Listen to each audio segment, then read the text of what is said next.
Good afternoon everybody. তোমাদেরকে আমার তরফ থেকে এবং রাইস এডু টার্গেট এসএসসির তরফ থেকে গুড আফটারনুন। আমরা প্রতি সোমবার দিন সকাল, যে আদার্স মঙ্গলবার এবং শনিবার যেমন আমরা মঙ্গল এবং বৃহস্পতিবার যেমন সকালে করি, তেমনি প্রতি সোমবার দিন দুপুর 1:15 থেকে আমাদের এসএসসি ওপরে ক্লাসটা থাকে।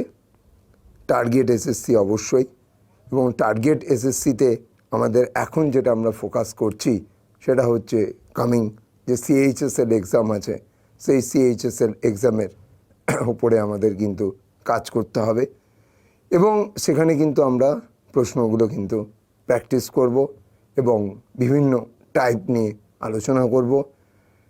এবার তাহলে অতি সত্বর আমরা সিএইচএসএলের টপিকে আমরা ঢুকে যাই এবং ক্লাসটা আমরা কিন্তু স্টার্ট করে দিই।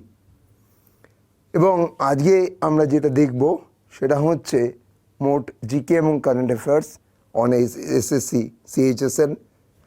22টার মতো প্রশ্ন থাকবে এবং প্রশ্নের পাশাপাশি আমরা কিন্তু আরও ওর যে বিভিন্ন অপশনগুলো রয়েছে সেই অপশনগুলো কিন্তু আমরা অ্যানালিসিস করব এবং সেখান থেকে কিন্তু আমরা শর্ট ট্রিক শিখব, যাতে আমাদের পরীক্ষাতে এলে যেন আমরা সেগুলো করতে পারি। তাহলে চলো, প্রথমে বলেছে একটা special question. Defence research and development organisation successfully flight tested the which air-to surface missile from Sukhoi 30 MKI platform of the Indian Air Force of the coast of Odisha on 29 May 2024. DRDO successfully একটা air-to surface missile launch করেছে Sukhoi MKI 30 aircraft থেকে। এবং মিসাইলটা কী ধরনের missile? না, মিসাইলটা হচ্ছে air to surface missile, বা উল্টো দিক থেকে এটাকেও তুমি ইউজ করতে পারবে অনেক সময়। এয়ার টু সারফেস যেমন করতে পারবে, এটাকে তুমি এয়ার টু এয়ার হিসেবেও ব্যবহার করতে পারবে যদি দরকার পড়ে, কিন্তু টেস্টিংটা করা হয়েছে এয়ার টু সারফেস হিসাবেই। এবার আমরা যদি একটুখানি দেখি যে এই যে এখানে আমাদের যে অ্যান্সারটা তোমরা করছো দেখতে পাচ্ছি কি না, রুদ্র M2, রুদ্র M2 এই মিসাইলটা, রুদ্র M2 এই মিসাইলটা। এবং এই মিসাইলটার রেঞ্জ হচ্ছে 300 কিমি, 300 কিমি। আমি এখানে রেঞ্জও দিয়ে দিয়েছি, দেখো আমি এই মিসাইলের ছবিটাও এখানে আমি দিয়েছি কিন্তু। এবং এই মিসাইলটা হলো কি না, অবশ্যই এয়ার টু সারফেস। এবার ভালো করে একটা জিনিস দেখো, এই যে অস্ত্র মিসাইলটা বলেছে, অস্ত্রর ফার্স্ট লেটার এ, লাস্ট লেটার এ, তাহলে মিসাইলটা কি air two air, air two air missile, air two air missile. আকাশ, SH আছে, H মানে হাইট, S মানে সারফেস, তাহলে এটা কি হবে না, surface, surface two, surface two air, surface two air. ত্রিশূল, এর মধ্যেও দেখো SH আছে, তাহলে মিসাইলটা কি না, সারফেস টু এয়ার। হাইট বলতে এখানে বোঝানো হয়েছে কি না, এয়ার। আর রুদ্র, রুদ্র মিসাইলটা কী ধরনের না, রুদ্র মিসাইলটা হচ্ছে না air to surface, air to surface. Rudra air to surface হিসাবে আমার ব্যবহার করা যেতে পারে। এবং মিসাইলটার রেঞ্জ হচ্ছে 300 কিমি। এবং ওড়িশা কোস্ট, ওড়িশা কোস্ট মানে বে অফ বেঙ্গল। তোমাদের এখানে ওড়িশা কোস্ট না দিয়ে এরা বে অফ বেঙ্গলও বলতে পারে, সেক্ষেত্রে আমরা কিছু বলতে পারবো না। অপশনটা আমাদের কিন্তু একই অ্যান্সার হবে, রুদ্র M2 মিসাইল। পরে কোশ্চেনে তাহলে আমরা চলে যাব। Who had been called as উত্তর পথনাথ অর সকলোত্তর পথনাথ। কাকে উত্তর পথনাথ বা সকলোত্তর পথনাথ বলা যেতে পারে? এবং এটা হলো এপিথেট, টাইটেল নয়। রাজা নিজে নিত টাইটেল। রাজাকে কোনো উপাধি দিয়ে যখন ভূষিত করা হতো, দ্যাট ইজ কল্ড কি না এপিথেট। এই উত্তর পথনাথ বলো বা সকলোত্তর পথনাথ বলো বা শিলাদিত্য বলো, কে অ্যান্সার হবে হর্ষবর্ধন। তাহলে আমরা এখানে কি হবে? অ্যান্সার হর্ষবর্ধন। এবং বলে দিই শিলাদিত্য তাকে কে বলেছিল না, শিলাদিত্য বলেছিল তার সময় যে ইউয়েনসাং এসছিল চাইনিজ পিলগ্রিম, তিনি হর্ষবর্ধনকে বলছেন কি শিলাদিত্য। আর উত্তর পথনাথ সকলোত্তর পথনাথ চালুক্যরাজ সেকেন্ড পুলকেশীর যে কোর্ট পোয়েট রবি কীর্তি হর্ষবর্ধনকে উত্তর পথনাথ বা সকলোত্তর পথনাথ বলেছিলেন। এরপরে আমাদের যে অপশনটাতে আমরা রয়েছে যে ধর্মপাল। ধর্মপাল কি হবে না, ধর্মপাল হচ্ছে উত্তর পথ স্বামী। ধর্মপাল উত্তর পথ স্বামী হবে ধর্মপাল।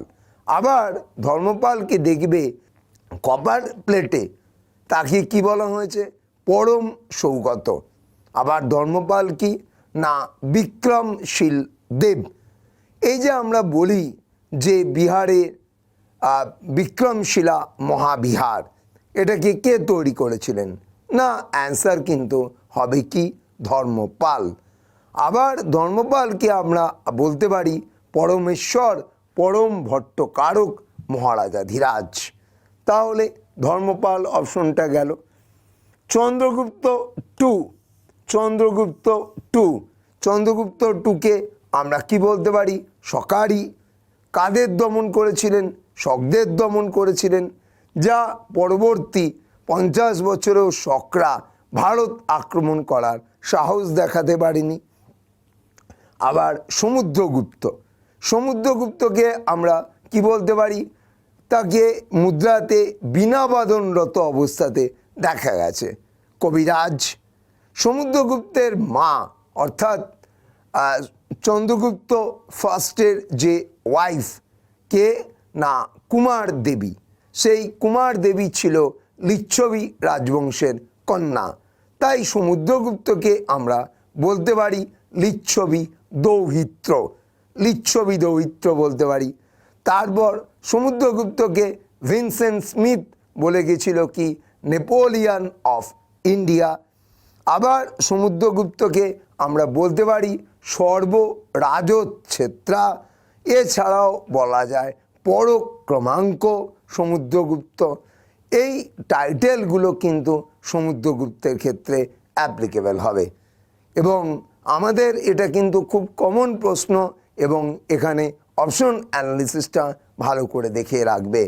দরকার পড়লে ভিডিওটা বারবার দেখবে এবং এই যে নামগুলো বললাম সেই নামগুলো, এবং তোমরা জানো যে এই যে লিচ্ছবি দৌহিত্র বলা যায়, যে নাতিকে লিচ্ছবি রাজবংশ নাতি, সেক্ষেত্রে সমুদ্রগুপ্ত হবে, অজাতশত্রু হবে, মহাবীর হবে।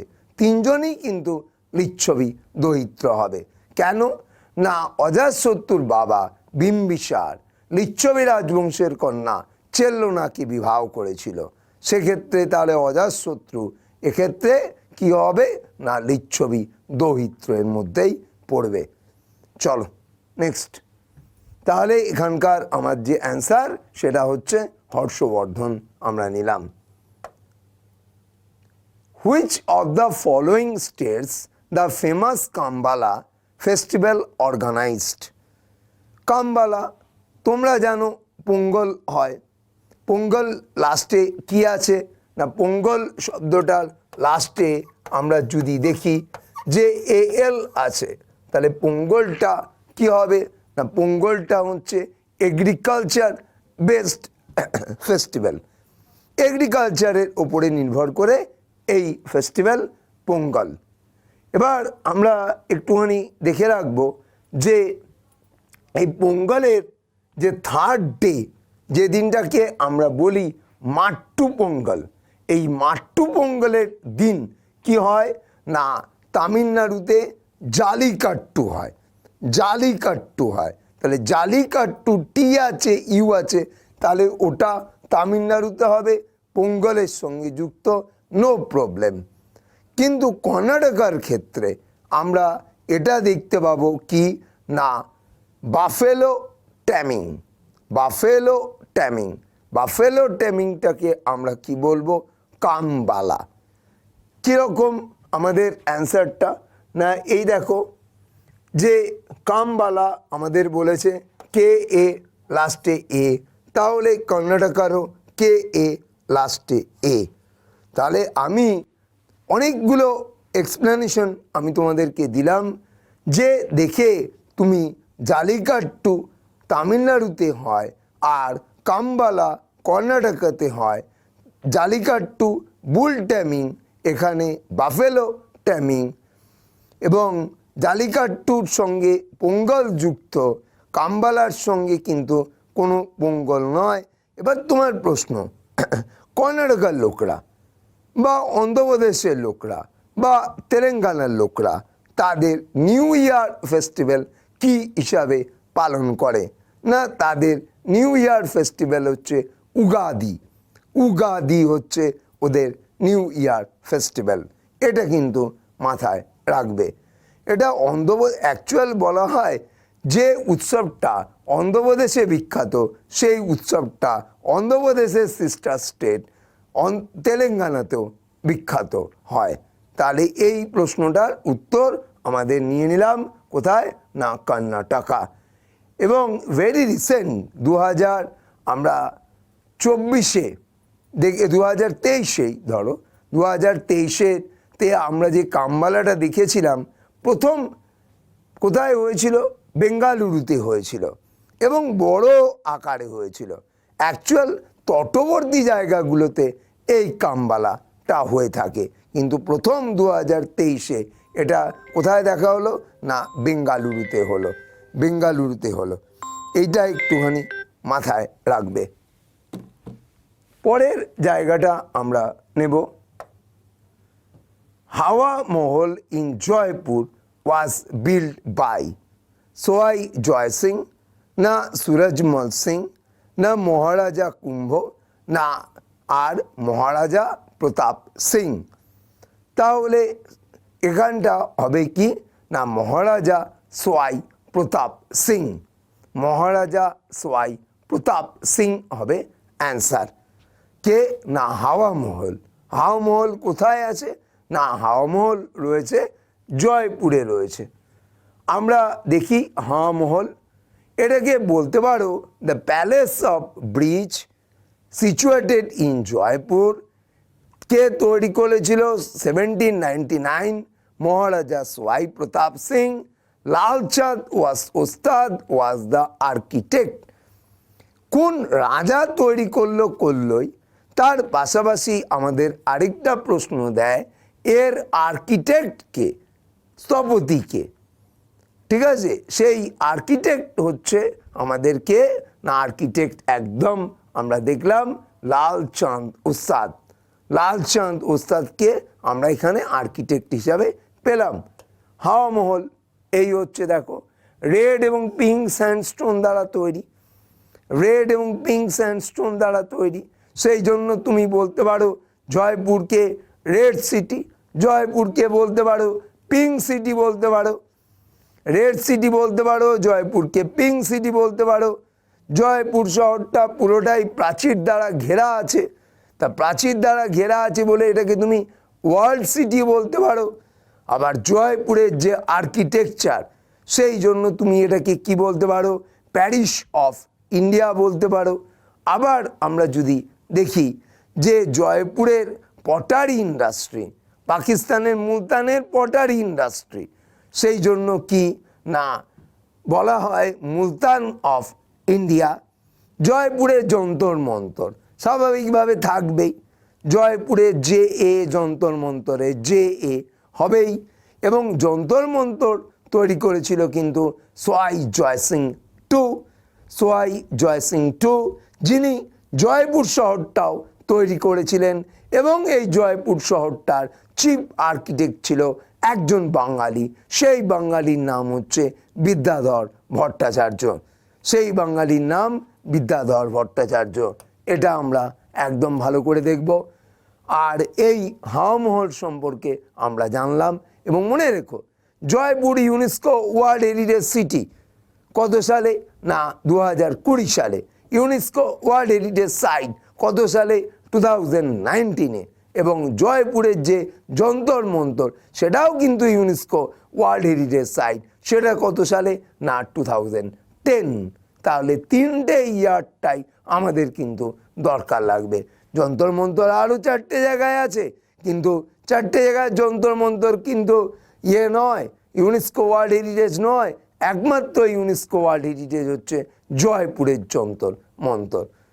চলো, তাহলেই এটাই হলো এক্সট্রা ইনফরমেশন, এটা কিন্তু মনে রাখবে। Where is the headquarters of World Trade Organization is situated in the city? আচ্ছা, এখানে একটুখানি কারেকশন করবে। Where is the headquarters of World Trade Organization situated in the city? এখানে ইস্টটা বরং নাই দেবে, ইস্টটা বরং আমাদের না থাকাই শ্রেয়। কোশ্চেনটা তাহলে এইরকমভাবেই হোক। তাহলে Rome Italy, Geneva Switzerland, Vienna Austria, London UK. আমরা যদি একটুখানি দেখি যে world trade organisation, first word কী আছে? ওয়ার্ল্ড। লাস্ট ওয়ার্ড কী আছে? অর্গানাইজেশন। তাহলে আমাদের নিয়ম কি বলে যে কোনো অর্গানাইজেশনের ফার্স্ট ওয়ার্ড যদি ওয়ার্ল্ড হয়, লাস্ট ওয়ার্ড যদি অর্গানাইজেশন হয়, তাহলে হেডকোয়ার্টার চোখ কান বুঝে জেনেভা সুইজারল্যান্ড করব। একমাত্র ব্যতিক্রম হচ্ছে ওয়ার্ল্ড কাস্টমস অর্গানাইজেশন, যার হেডকোয়ার্টার হচ্ছে ব্রাসেলস বেলজিয়াম। এরও first word world, last word organisation. তাহলে আমরা কি করব? না অবশ্যই তাহলে এখানে আমাদের হেডকোয়ার্টার জেনেভা সুইজারল্যান্ড। এবং তোমাদের যদি প্রশ্ন এইরকম করে দেয় যে WTOর আগের নাম কি ছিল? GATT, general agreement on tariff and trade. কবে WTO হলো? 1 জানুয়ারি 1995। 1 জানুয়ারি 1995। পরের প্রশ্ন যে how many members country of WTO? WTOতে মোট কতগুলো মেম্বার্স আছে? এটা প্রশ্ন এলো, তখন কি হবে? 164। পরের প্রশ্ন যে 164তম মেম্বার কে? 164th মেম্বার কে? না 164th মেম্বার হচ্ছে কে? বাংলাদেশ। এবং বাংলাদেশ কবে থেকে মেম্বার? না 29 জুলাই 2016। 29 জুলাই 2016। পরের প্রশ্ন গ্যাট কত সালে তৈরি হয়েছিল? গ্যাট তৈরি হয়েছিল 1947। পরের প্রশ্ন ভারত কি গ্যাটের একদম প্রথম থেকেই মেম্বার? হ্যাঁ, গ্যাটের একদম প্রথম থেকেই মেম্বার। সেই জন্য আমাদের এতগুলো প্রশ্ন WTO রিলেটেড আমাদেরকে দিতে পারে। আর বলাই আছে ফুড বা এগ্রিকালচার বা বোধ দেখলে রোম ইতালি করবে, ভিয়েনা অস্ট্রিয়াতে ওপেক করবে, ওপেকে মেম্বার কান্ট্রি 12 করবে, লন্ডনে IM common in London, I মানে IMO, M মানে অ্যামনেস্টি ইন্টারন্যাশনাল, আর কমন মানে CHOGM অর্থাৎ Commonwealth heads of government meeting, যারা ব্রিটিশ প্রভুদের অধীনে কোনো না কোনো সময় ছিল, তাদের হেডকোয়ার্টার লন্ডনে হচ্ছে।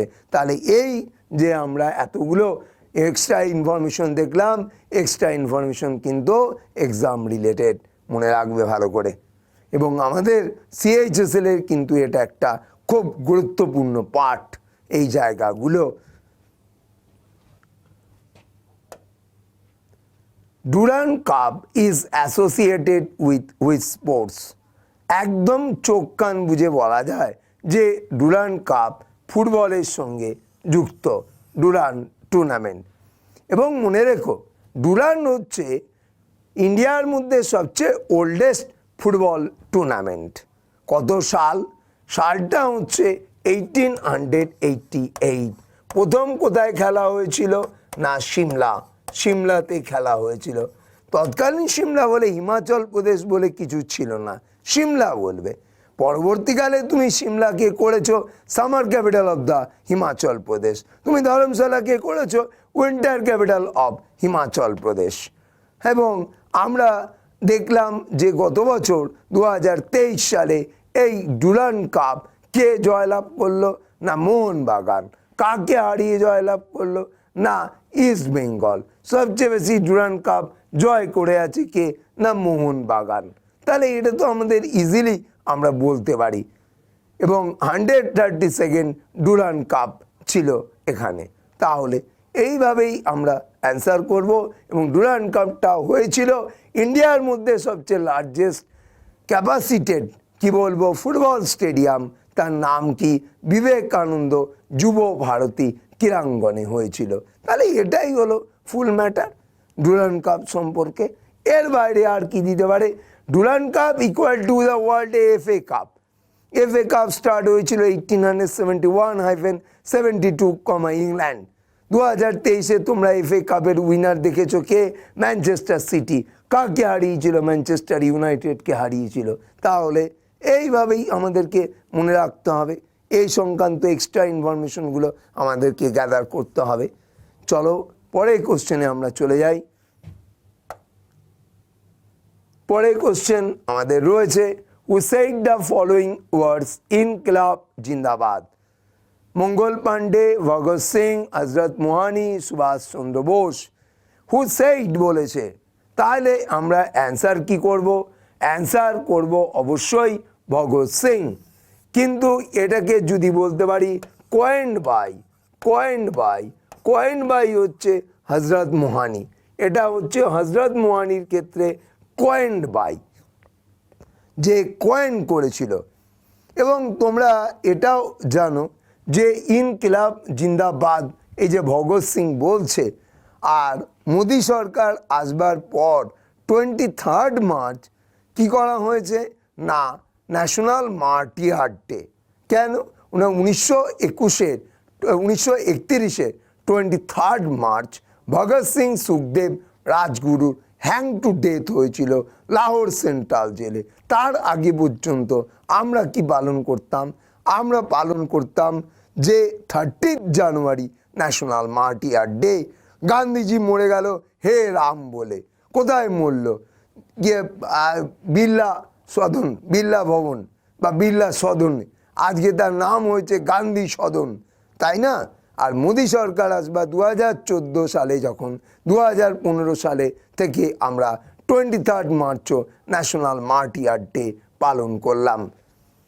এবং আমাদের এখানে আমরা আরেকটা জিনিস দেখব, যেমন সুভাষচন্দ্র বোস, জয় হিন্দ।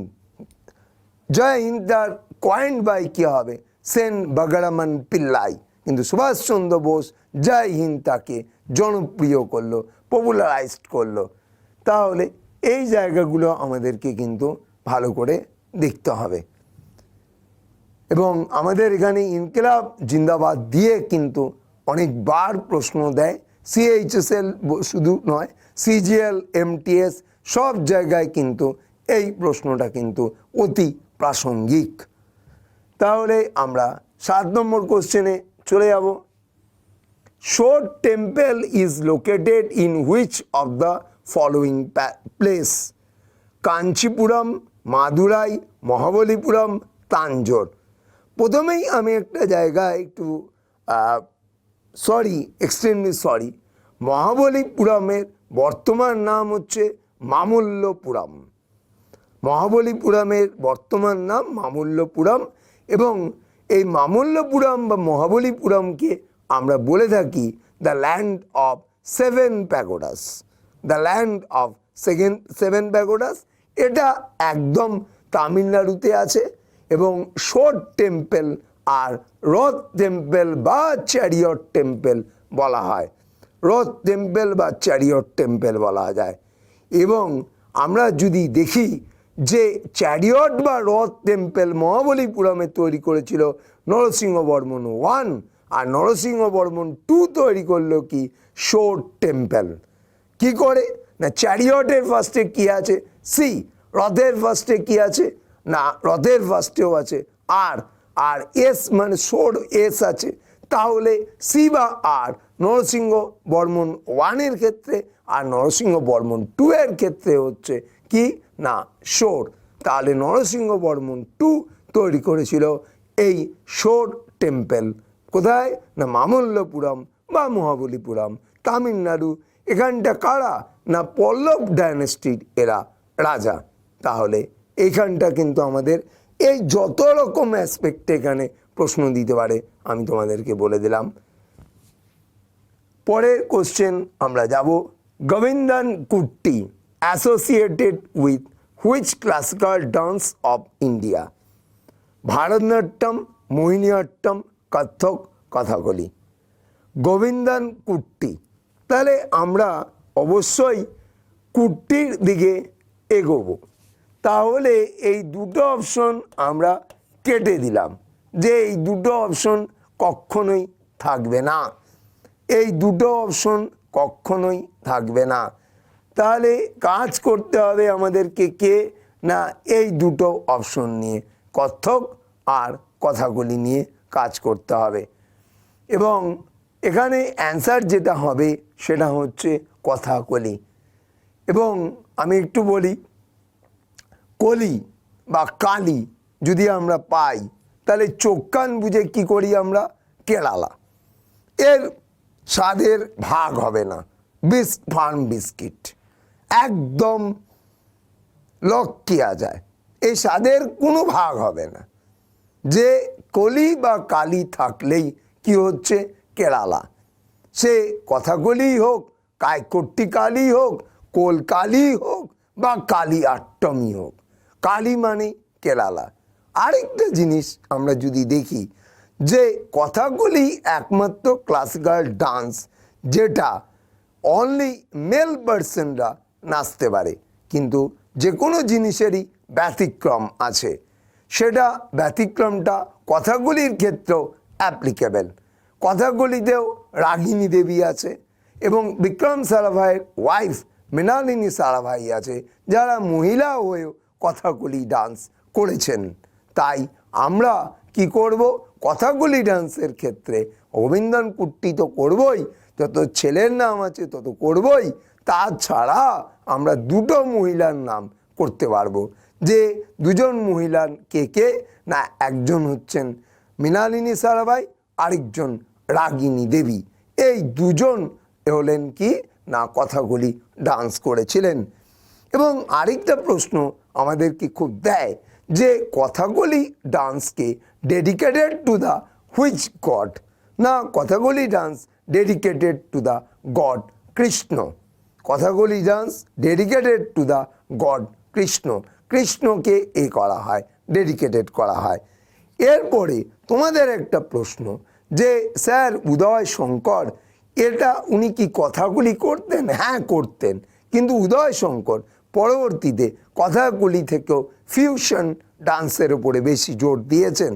ফিউশন মানে কি না, যেটা আমাদের ক্লাসিক্যালের সঙ্গে কি না দুটো বা তিনটেকে মিক্সড করে ক্রিয়েটিভিটি আনা হয়েছে, that is called fusion dance.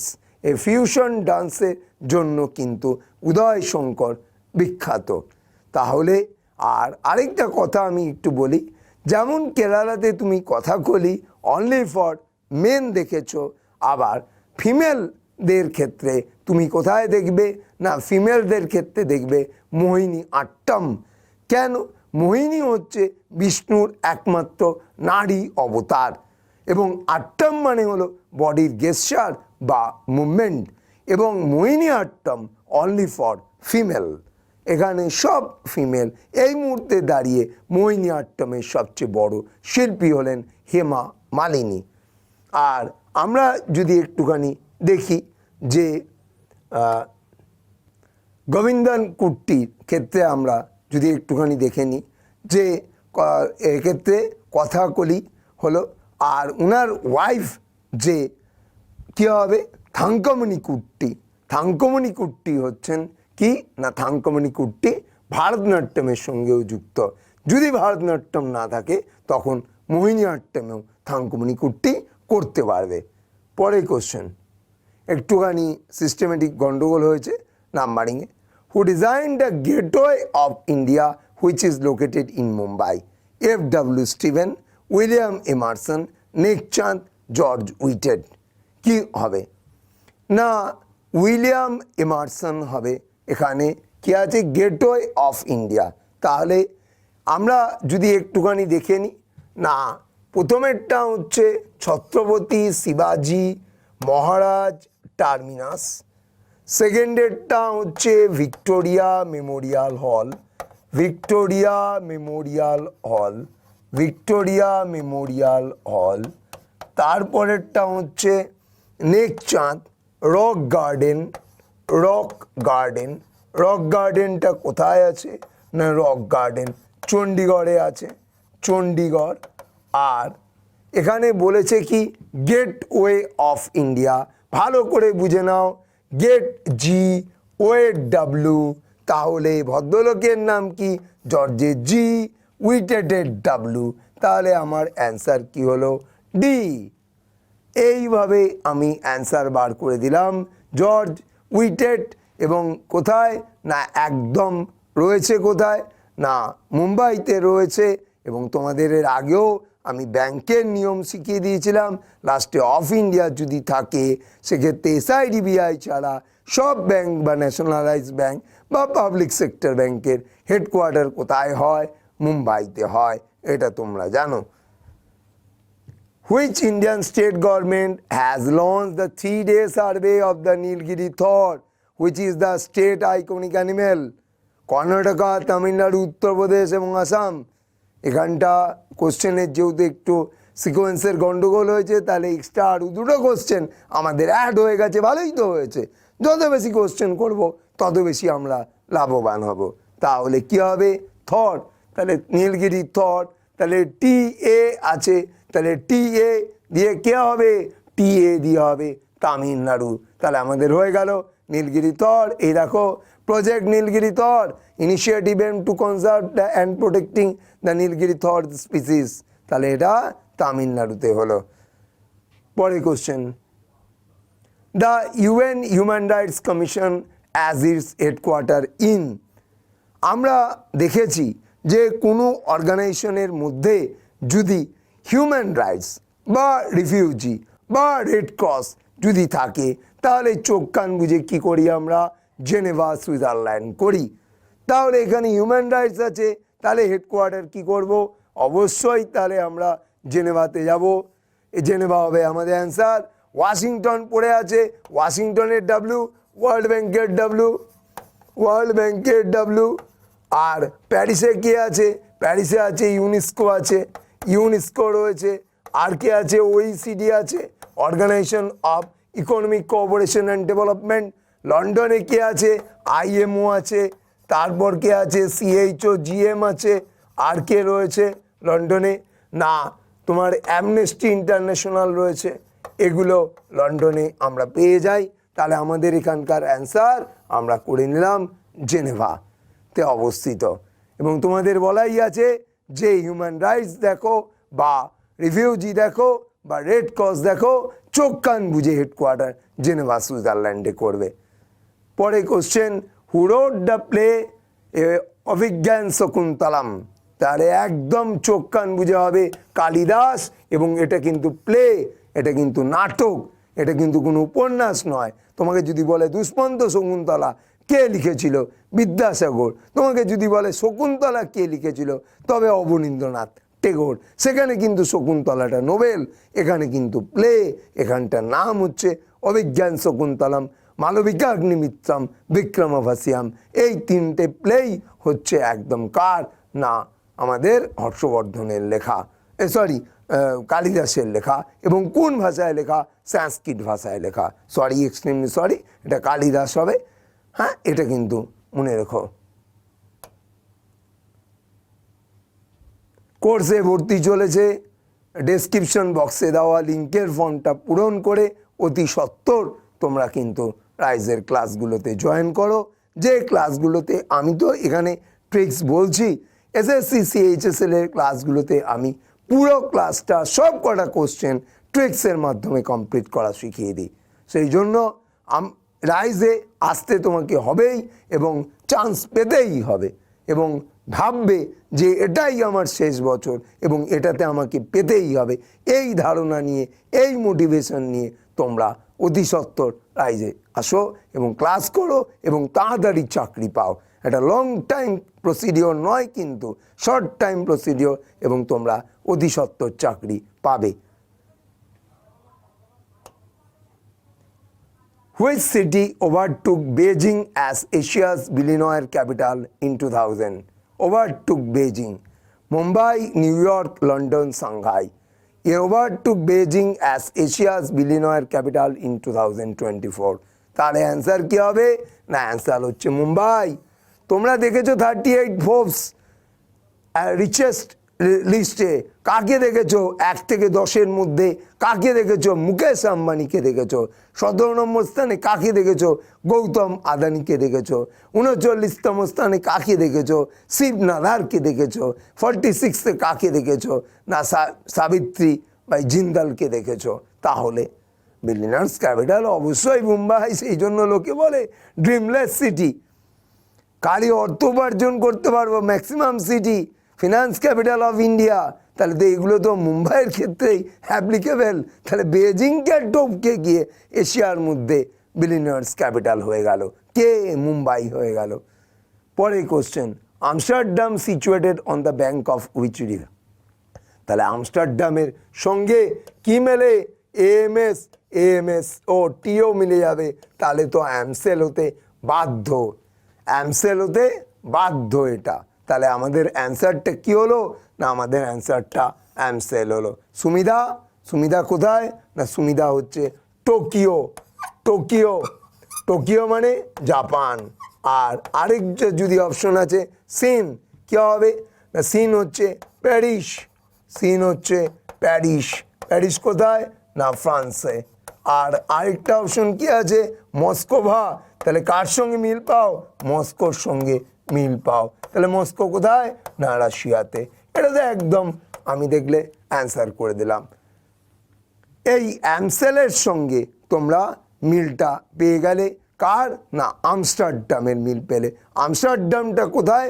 আমস্টারডামটা দা নেদারল্যান্ডসে অবস্থিত। এই হলো। পরের কোশ্চেনে আমরা যাব।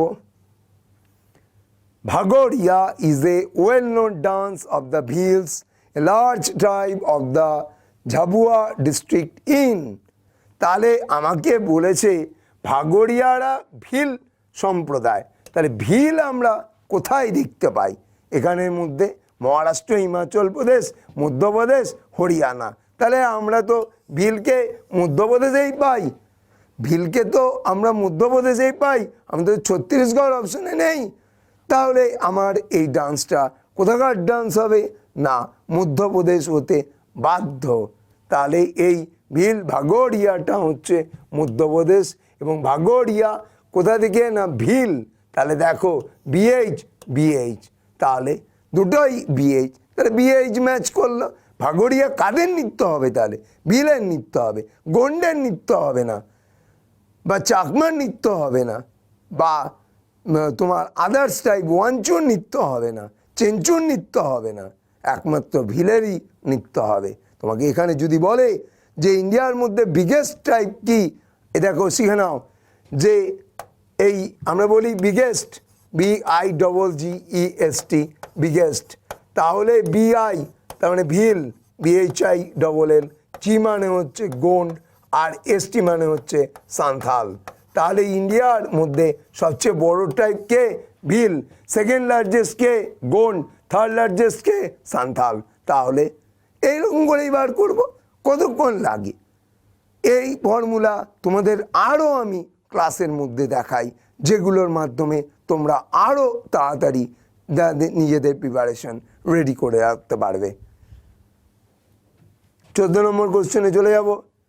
Sacred assemblies of the Hoysala UNESCO World Heritage Site situated in which Indian state? MP, UP, Karnataka, Tamil Nadu. অবশ্যই এটা কোথায় হবে না, অ্যান্সার হচ্ছে কর্ণাটকা। হোয়সালা এ গ্রুপ অফ টেম্পল 2023 ইউনেস্কো কী হবে না ইউনেস্কো ওয়ার্ল্ড হেরিটেজের মধ্যে পড়ে।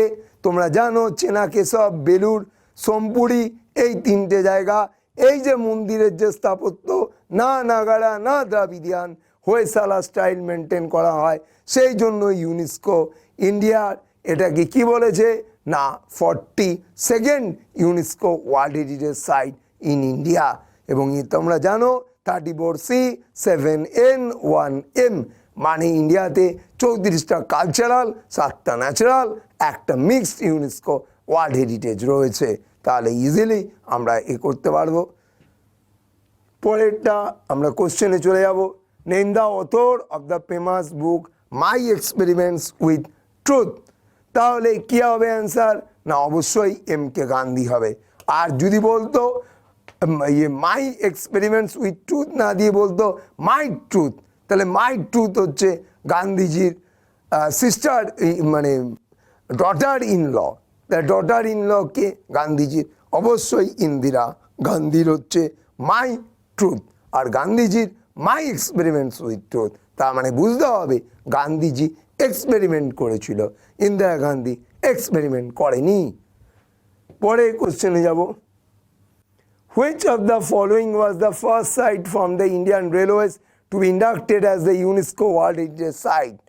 কালকা সিমলা রেলওয়ে ফার্স্ট সাইট, প্রথম যদি হয় তাহলে কি হবে 1999-এ দার্জিলিং মাউন্টেন রেলওয়ে।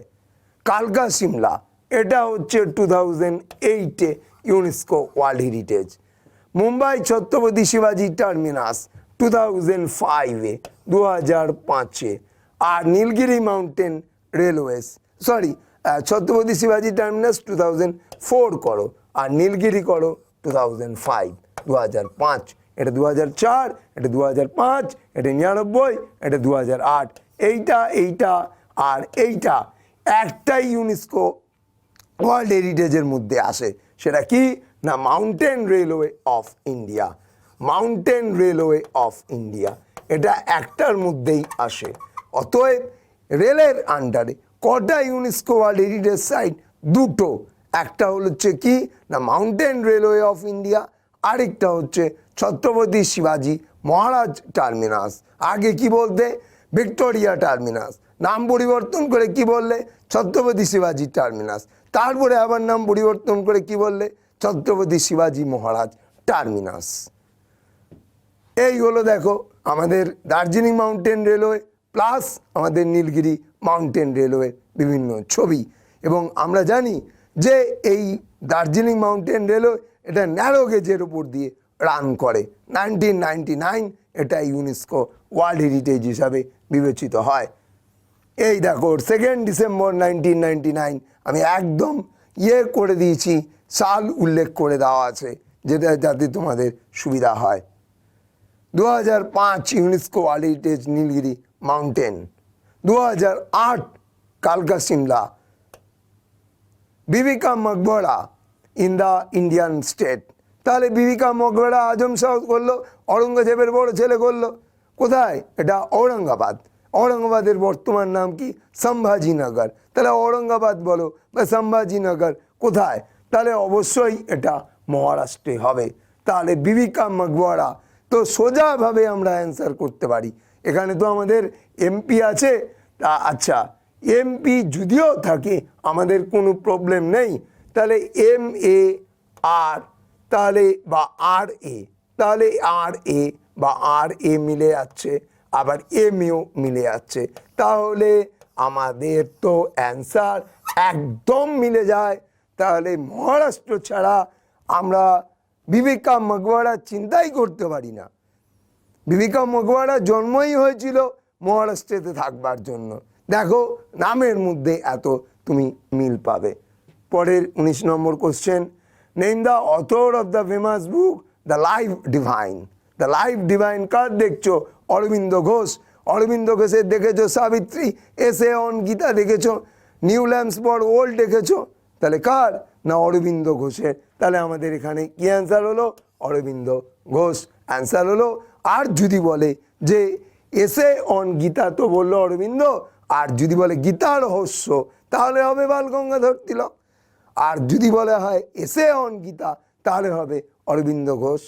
পরে question, India and which country's government along with the scholars from the both countries have collaborated to advance Sanskrit research and education?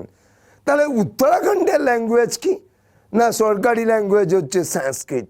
তাহলে উত্তরাখণ্ডের সঙ্গে কার বর্ডার রয়েছে? না উত্তরাখণ্ডের সঙ্গে আমি নেপালের বর্ডার পাবো। তাহলে আমার অ্যান্সার কি হবে? নেপাল। পরে question, state-owned refiner Indian Oil Corporation and which multinational company have signed a binding term sheet to the DROI framework for the proposed joint venture to manufacture a cylindrical lithium ion cell তৈরি করছে? কে? Panasonic. Panasonic এখানে answer হবে। Lithium ion sell যে কার সঙ্গে? না Indian oil corporation IOCL এবং Panasonic, এই multinational company দুজনে মিলে এই লিথিয়াম আয়ন সেল তৈরি করছে। ঠিক আছে, এটা কিন্তু আমাদের একদম মনে রাখবে এবং অতি সহজেই এটা বেরিয়ে যায়। কীরকম করে জানো? এই যে সেল বলেছে, দেখো এখানেও কিন্তু আমরা এটা পেয়ে যাই। তাহলে এখান থেকে আমাদের অ্যান্সার আমরা পাবো। পরে কোশ্চেন আমরা যাব, হুইচ মিসাইল সিস্টেম, আমরা মিসাইল দিয়ে স্টার্ট করেছি, মিসাইল দিয়েই শেষ করব, successfully flight tested on May 1, 2024 from APJ Abdul Kalam Island of the Odisha coast. Smart পৃথিবী ডিফেন্স মেকেল S-400 অগ্নিয়ার ডিফেন্স। আমি বলে রাখি এরা হলো ইন্ডিয়ার সব ডিফেন্স মিসাইল। এই ডিফেন্স মিসাইল কাউকে অ্যাটাক করবার জন্য আঘাত আনা হয় না, ভারতকে রক্ষা করবার জন্য ব্যবহার করা হয়। S-400 from the Russia, S-300 from the Russia. ঠিক আছে, তাহলে আমাদের এখানে অ্যান্সার কি হবে? না অ্যান্সার হচ্ছে স্মার্ট মিসাইল। আমরা স্মার্টের এটা একটু দেখে নিই। Supersonic missile assisted release of torpedo, তার মানে এখান থেকে কি করা যেতে পারে? টর্পেডো হিসাবে এই মিসাইলকে আমরা ব্যবহার করতে পারি। কোনো সাবমেরিনকে আমরা অ্যাটাক করতে গেলে এই টর্পেডো আমাদের লাগবে। তাহলে স্মার্টের ইয়ে কি? Supersonic missile assisted release of torpedo. এটার অ্যাব্রিভিয়েশন হিসাবেও কিন্তু আমাদের দিতে পারে। রেঞ্জ হচ্ছে 643 কিমি, 643 কিমি। আমরা ভেরি রিসেন্ট দেখেছিলাম না, কেরালাতে সোনার সিস্টেম পাঠিয়ে আমরা জলের তলায় কোনো ডিরেক্ট করে আমরা সেটাকে ধ্বংস করতে পেরেছিলাম। তাহলে এই হলো আজকের ক্লাস এবং আমরা মিসাইল দিয়ে স্টার্ট করলাম, মিসাইল দিয়ে শেষ করলাম। তাহলে আমাদের পড়াশোনাটা এই পর্যায়ে নিয়ে যেতে হবে যেখানে শর্ট ট্রিক্স লাগবে, শর্ট ট্রিক্সে সলভ করব, যেখানে ইনফরমেশন একটু লাগবে, ইনফরমেশনে কমপ্লিট করব এইভাবে। এবং তোমরা অতি সত্বর রাইজের অফলাইনের ক্লাসগুলোতে জয়েন করো, আরও শর্ট ট্রিক্স পাও এবং আরও তাড়াতাড়ি নিজেদের প্রিপেয়ার করো এবং তাড়াতাড়ি চাকরি পাও। কেননা CGL, CHSL, MTS তোমাদের দরজায় কড়া নাড়ছে। তাহলে কড়া নাড়ালে, অতিথি এলে অতিথিকে কিন্তু বাড়ি থেকে ফিরিয়ে দিও না, দরজা থেকে ফিরিয়ে দিও না, তাহলে কি হয়? গৃহস্থের অমঙ্গল হয়। তাই খুব তাড়াতাড়ি অফলাইনে ক্লাসে জয়েন করো এবং আমাদের আরও যে অনলাইনে স্যাররা বিভিন্ন ক্লাস নিচ্ছেন সেই ক্লাসগুলোতে পার্টিসিপেট করো। তার সঙ্গে ভালো থেকো, সুস্থ থেকো প্রচণ্ড গরমের মধ্যেও এবং মন দিয়ে পড়াশোনা চালিয়ে যাও। তাহলে থ্যাংক ইউ এভরিবডি, ভালো থেকো।